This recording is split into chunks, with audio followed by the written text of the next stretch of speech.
Yo, what's up mga ka-teammates? For today's video guys, kay championship game na yun sa barangay, Municipality of Carmen, North Cotabato. So guys, please stand by guys, kay mag-share ko sa among experience during the championship game gyud sa KDHI Japsi Glass versus the Blancas Golden Knights, ang pinakabagtik pod or isa sa pinaka bagtik nga team diri sa Mindanao. Present there guys, syempre kami yun no.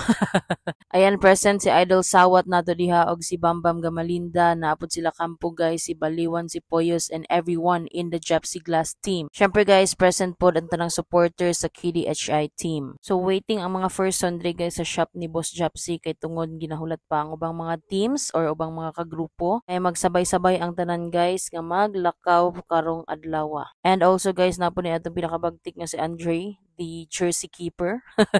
And fast forward din ta guys na natadiri sa Municipality of Carmen. Medyo naulahi gid mi gamay guys, maong nauna na gid ang taga Blancas Golden Knights. And nanaday diri guys si Bambam Gamalinda and Poyo, so nag-uban silang duha kay mosulod na pud mi sa gym. Shout out pud ra kay Mamon, birthday ka bagtik, nagdalag Gatorade pagkadaghana. Also kay Kagawad Felmar, hi dira beshi ng bayan. Siyempre ang Carpentero siblings guys, nana pud dira og ang mga ubang pang players nato diri sa Kidapawan. Parang last time lang ito si Apple guys, ayaw magpa-video kasi may duty.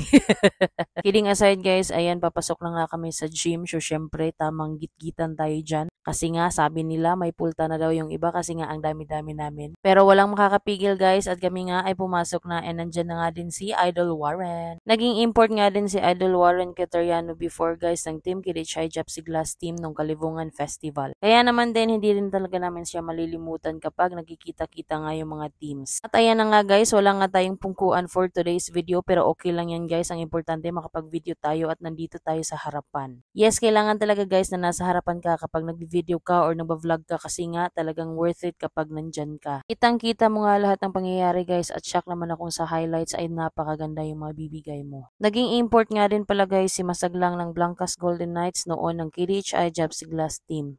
Nagsimula na nga ang laro guys at talaga naman ding napakaganda ng mga laro na binibigay ng bawat teams. Kung gusto nyo nga rin makita ang full video nila ay upload ko yan guys sa aming YouTube channel maging dito sa aming Facebook page. Available din yan guys sa mga ilang mga nag-live during this game sa pakihanap nyo na lang sa Carmen Basketball Open League. Tama ba yun?